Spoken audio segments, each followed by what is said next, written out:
Avez-vous déjà remarqué comment certaines femmes semblent posséder une force tranquille qui attire les autres sans le moindre effort? Ce n'est pas une question de beauté parfaite ou de technique de séduction apprise dans un livre. C'est quelque chose de plus profond, une sorte de gravité intérieure. On l'appelle souvent la femme fatale, une étiquette chargée de clichés de manipulation et de cœurs brisés. Mais si le véritable secret de cette femme n'était pas ce qu'elle fait aux autres, mais ce qu'elle a fait pour elle-même, si son pouvoir ne venait pas de sa capacité à capturer l'attention d'un homme, mais de sa décision radicale de ne plus la chercher. C'est ici que commence le véritable voyage, dans le silence de l'abstinence, non pas comme une punition, mais comme une déclaration de souveraineté. C'est l'histoire d'une femme qui a compris que pour qu'un homme soit obsédé par sa présence, elle devait d'abord devenir obsédée par la sienne, en l'absence de tout regard extérieur. Pense à ces moments où tu as ressenti une anxiété profonde en attendant une réponse à un message. Chaque minute qui passe semble étirer le temps et ton esprit s'emballe, créant des scénarios de rejet ou de désintérêt. Ton humeur, ta valeur pour la journée, tout semble suspu à la validation de cette autre personne. Ce cycle est épuisant. Tu donnes ton pouvoir, morceau par morceau, en échange de miettes d'attention. Le psychologue Carl Jung parlait de notre ombre, ces parties de nous que nous refusons de voir. Cette anxiété, ce besoin constant d'être rassuré, c'est une partie de ton ombre. C'est une faim intérieure que tu essaies de faire combler par les autres, mais ils ne le pourront jamais. La femme fatale archétypale n'est pas une femme sans ombre, c'est une femme qui a osé la regarder en face. Elle a compris que cette faim était la sienne et que seule elle pouvait la nourrir. L'abstinence, dans ce contexte, devient un outil révolutionnaire. Il ne s'agit pas simplement de s'abstenir de relations physiques, mais de s'abstenir de la recherche de validation. C'est une pause délibérée du jeu de la séduction, un retrait stratégique du champ de bataille de l'ego. Quand tu cesses de performer pour obtenir de l'attention, quelque chose de puissant se produit. L'énergie que tu projetais vers l'extérieur, pour plaire, pour impressionner, pour apaiser, te revient. Au début, ce retour d'énergie peut être déstabilisant. Le silence peut sembler assourdissant et la solitude, un vide immense. C'est normal. Tu es en train de te sevrer d'une drogue puissante, l'approbation des autres. C'est dans ce vide apparent que tu as l'opportunité de te rencontrer pour la première fois, sans le masque que tu portes pour le monde. C'est là que la dynamique relationnelle bascule complètement. Un homme est souvent habitué à une danse prévisible, il donne de l'attention. Une femme réagit d'une manière qui le rassure. Mais lorsque tu te retires de cette danse, tu crées un espace de mystère. Tu ne joues plus le jeu, selon les règles qu'il connaît. Ton bonheur ne dépend plus de ses actions. Ton calme ne peut être brisé par son silence. Tu n'es plus un miroir reflétant ses désirs, mais une entité complète en elle-même. Cette autosuffisance est profondément déconcertante et incroyablement attirante. Il ne peut plus te lire, te catégoriser. Il ne peut plus te contrôler avec les outils habituels de la validation ou du retrait. Ton absence de besoin crée en lui un besoin. Il ne se demande plus « Est-ce qu'elle m'aime bien ?» mais « Qui est-elle, vraiment ?» Son obsession ne naît pas d'un jeu que tu joues, mais de l'authenticité que tu incarnes. Tu deviens une énigme, non pas parce que tu caches des choses, mais parce que tu es entièrement révélé à toi-même, et que ce monde intérieur est si riche qu'il n'a pas besoin de l'extérieur pour exister. Ce silence que tu crées en te retirant n'est pas un vide, c'est un atelier. C'est l'espace où tu commences à construire la seule relation qui comptera vraiment, celle avec toi-même.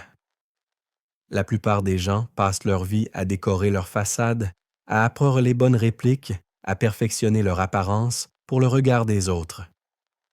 Mais pendant ce temps, leur monde intérieur reste en friche. Toi, en choisissant l'abstinence, tu décides de devenir l'architecte de ton paysage intérieur.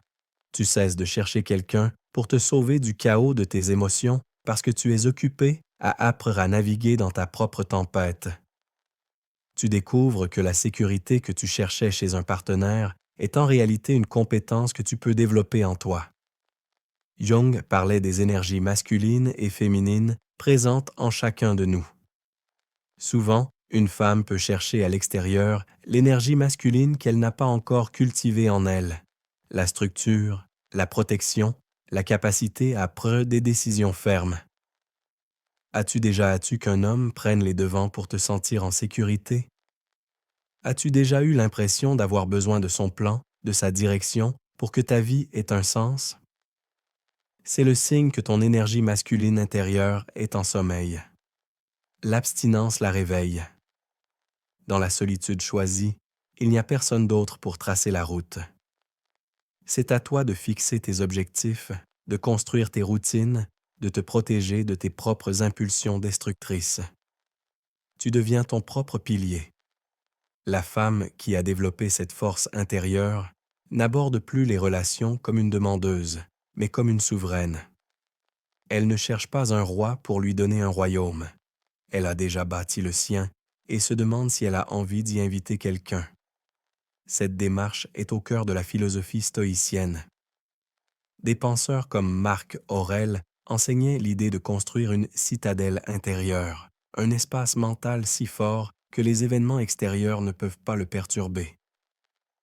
Tes émotions cessent d'être des vagues qui te submergent à la moindre contrariété et deviennent une mer profonde et calme que tu gouvernes. Quand quelqu'un ne te répond pas, cela ne déclenche plus une panique existentielle. C'est simplement une information. Tu l'observes, tu la notes, et tu essaies à vivre dans ta citadelle en paix. Cette maîtrise de soi n'est pas froide ou distante. Elle est puissante. Elle communique que ton bien-être n'est pas négociable. Il ne dépend pas de l'humeur, des actions ou de l'attention de quelqu'un d'autre. C'est cette autonomie émotionnelle qui est perçue comme un magnétisme irrésistible. Un homme qui te rencontre sent cette solidité.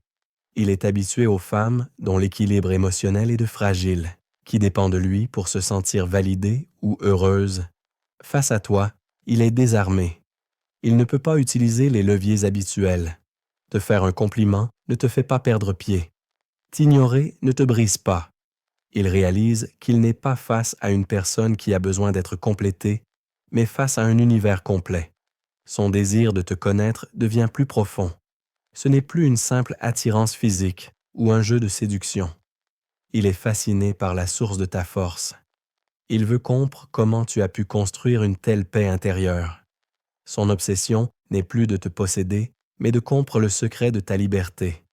Dans ce voyage intérieur, tu vas inévitablement rencontrer les fantômes de ton passé.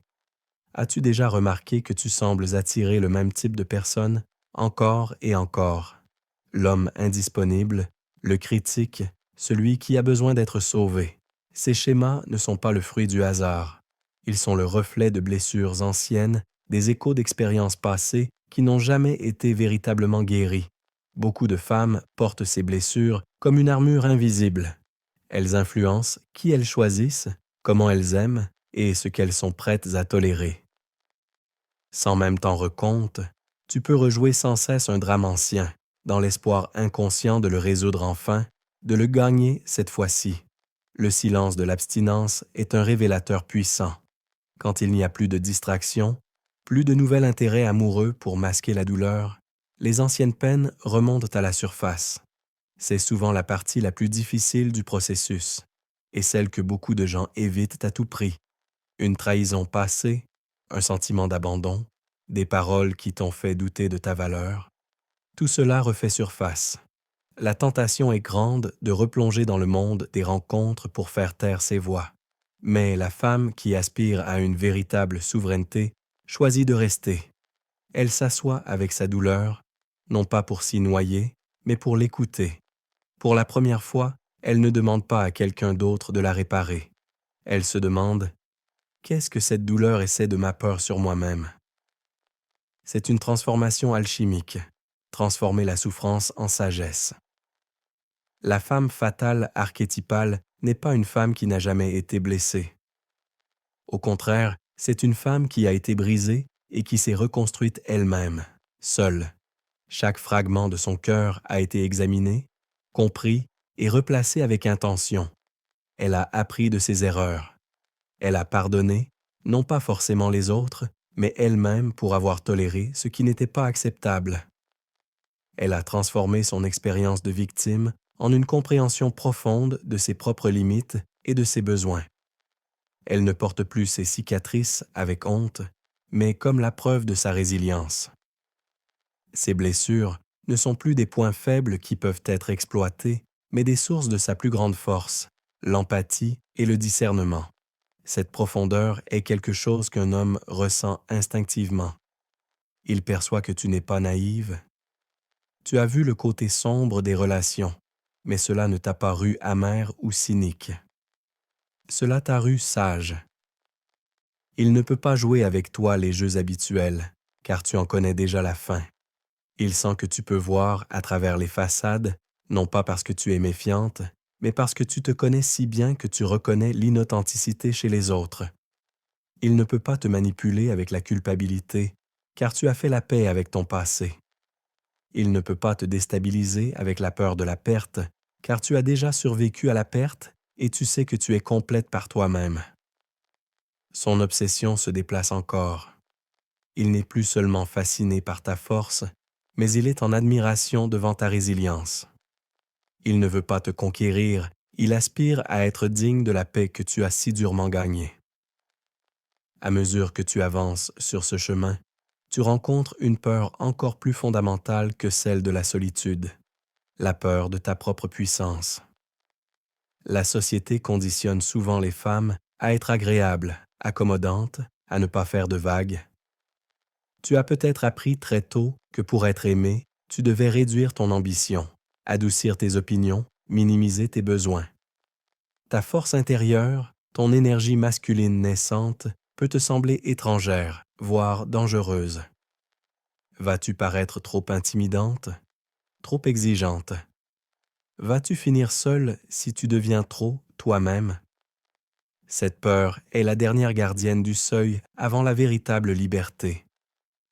L'abstinence, en t'éloignant des dynamiques de validation, t'oblige à confronter cette peur. Sans personne à impressionner ou à apaiser, tu es seul avec ta propre nature. Tu découvres des facettes de toi que tu avais peut-être réprimées.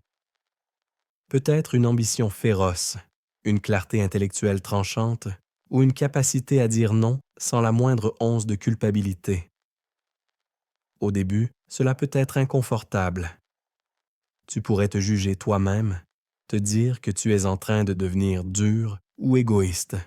Ce sont les vieilles voies de la programmation sociale qui essaient de te ramener dans le rang. La philosophie stoïcienne nous a peur à distinguer ce qui dépend de nous de ce qui n'en dépend pas. Les réactions des autres face à ta puissance ne dépendent pas de toi. Ta seule responsabilité est d'incarner ta vérité avec intégrité. C'est là que l'archétype de la femme fatale se purifie de ses connotations négatives. Dans sa forme la plus élevée, elle n'est pas une manipulatrice qui utilise son pouvoir contre les autres. Elle est une femme qui a pleinement accepté et intégré son pouvoir personnel. Elle ne l'utilise pas, elle l'est. Sa présence dégage une autorité naturelle, non pas parce qu'elle cherche à dominer, mais parce qu'elle est en parfait alignement avec qui elle est. Elle ne s'excuse pas de son intelligence, de son succès ou de ses désirs.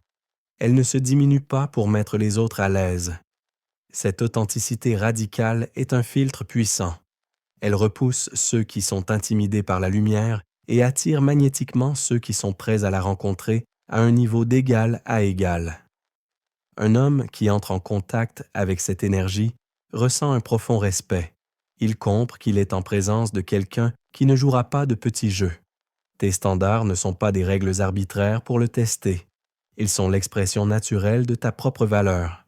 Il réalise que pour être dans ton monde, il doit s'élever. Il ne peut pas compter sur son charme superficiel ou son statut pour t'impressionner. Il doit se présenter avec sa propre vérité, sa propre intégrité. Ton absence de peur de le perdre le libère paradoxalement.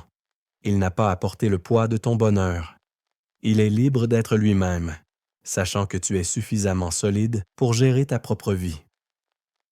L'obsession se transforme alors en une profonde admiration. Il n'est pas obsédé par l'idée de t'avoir, mais par l'idée de devenir l'homme qui pourrait marcher à tes côtés sans être dans ton ombre. Finalement, ce voyage te mène au cœur même de la liberté émotionnelle. L'abstinence, qui a commencé comme une stratégie de retrait, se révèle être une voie vers une connexion plus profonde et plus authentique. Tu ne choisis plus un partenaire par besoin, par peur de la solitude ou pour combler un vide intérieur. Tes choix deviennent délibérés, clairs, nés d'un désir pur et non d'une nécessité.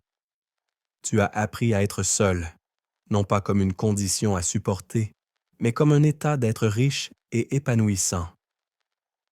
Ta propre compagnie est devenue un plaisir.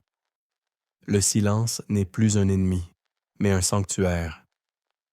Cet état de complétude change radicalement la nature de l'attraction. Tu n'es plus attiré par les projets ou les hommes qui ont besoin d'être réparés, car tu as cessé de chercher ta valeur en étant la sauveuse.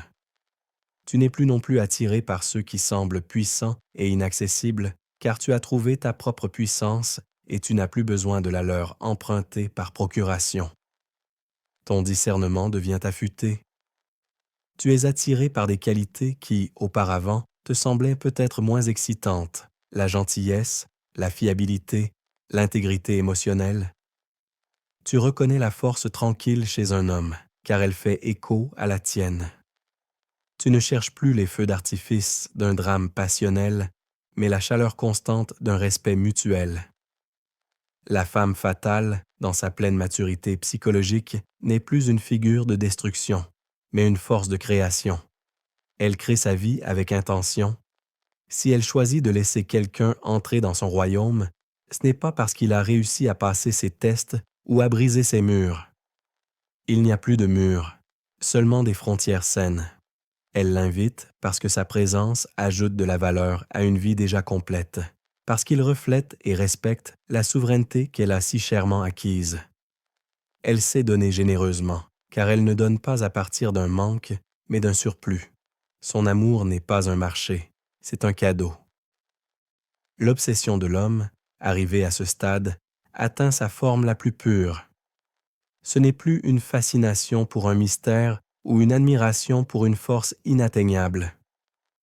C'est un profond désir d'être en présence de cette authenticité. Il est obsédé par la paix que tu incarnes, par la joie simple que tu trouves dans ton existence. Il voit en toi non pas un objectif à atteindre, mais une inspiration.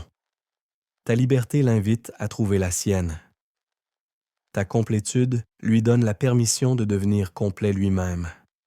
La relation qui peut naître de ce terrain n'est plus un jeu de pouvoir ou une danse de dépenses. C'est une rencontre de deux univers, chacun entier, chacun souverain, qui choisissent de créer quelque chose de nouveau ensemble. Le secret ultime de la femme fatale n'était donc pas de savoir comment le RR, obsédé par toi, mais de lui montrer ce à quoi ressemble une âme véritablement libre. Le pouvoir n'est pas de le capturer, mais de te libérer.